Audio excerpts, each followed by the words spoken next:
Merci, Monsieur le Président. Je vais tout d'abord répondre à l'interrogation de Monsieur Le Gall pour le groupe LFI qui, je trouve, est juste. Monsieur Le Gall dit qu'il y a deux principes universels qui sont traités sur le dossier calédonien, la question démocratique et la question de la décolonisation. Deux principes qui doivent être... Il y a un principe qui est traité, qui est résolu, et le deuxième principe ne l'est pas. La décolonisation.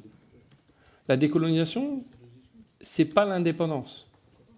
Je rappelle que l'ONU dit clairement qu'il y a 4 possibilités pour sortir de la décolonisation.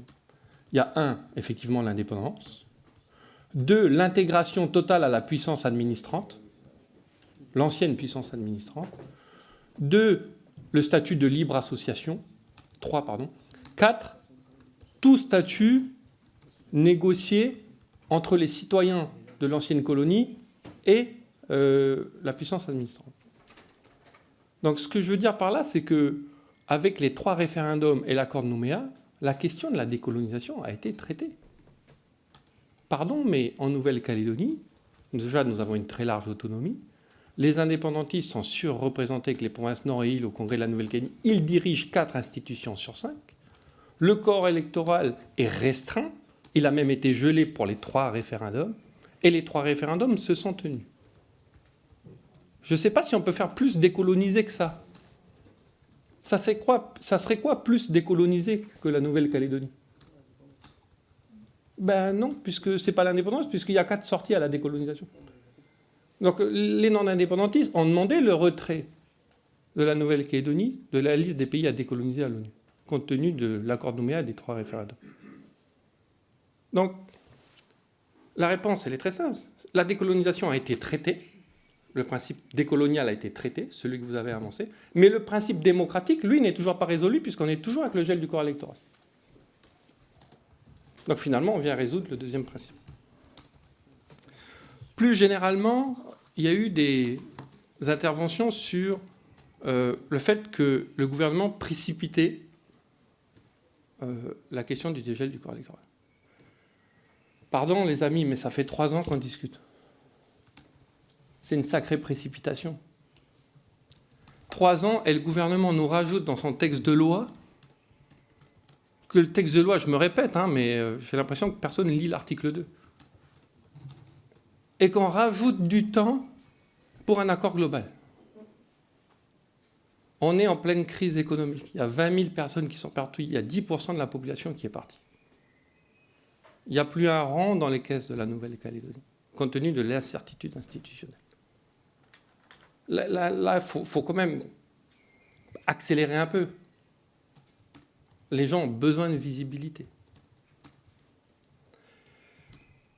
Deuxième chose, c'est que j'ai entendu beaucoup dire, attention, ça met en péril la paix, ça risque de créer des tensions.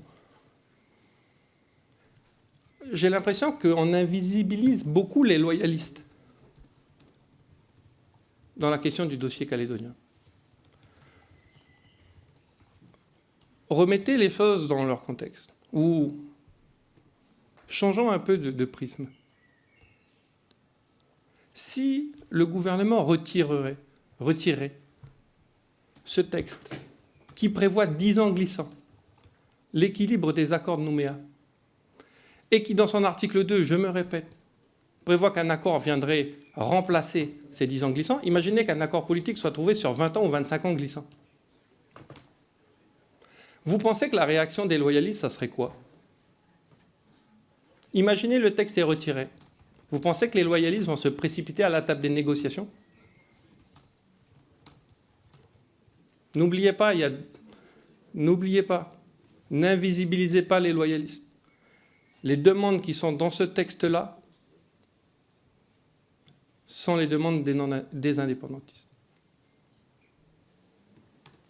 Il faut faire attention, ce n'est pas juste une discussion entre l'État et les indépendantistes, la Nouvelle-Calédonie. Il y a des gens qui ont voté non. Et qui tiennent à ce qu'on les écoute et à ce qu'on les entende. Voilà. le gouvernement ne pouvait pas faire un texte plus équilibré que ça, c'est pas possible. Je suis rapporteur d'un texte avec lequel je suis quasiment en désaccord sur le fond. Il faut même le dire. Voilà. Donc voilà, Monsieur le Président, ce que je souhaitais dire. Et on vient à la question du consensus à chaque fois. Ça rejoint ce que je disais auparavant, le consensus. J'ai l'impression qu'on utilise le consensus pour faire avancer la revendication indépendantiste. Je me pose la question, si on avait voté oui à l'indépendance, est-ce qu'on aurait dit il faut entendre les loyalistes qui disent sur l'avenir du pays, il faut un consensus? Pas sûr. Voilà. Merci, monsieur le rapporteur. Donc, vous avez été plusieurs à mentionner l'annexe aux propositions du FLNKS qui date du 4 juin 2023 et qui fait mention de la proposition du dégel du corps électoral à 10 ans. Ce document a été transmis au groupe de contact et à la commission des lois au Sénat, et c'est la raison pour laquelle il sera transmis au commissaire aux lois de l'Assemblée nationale à l'issue de cette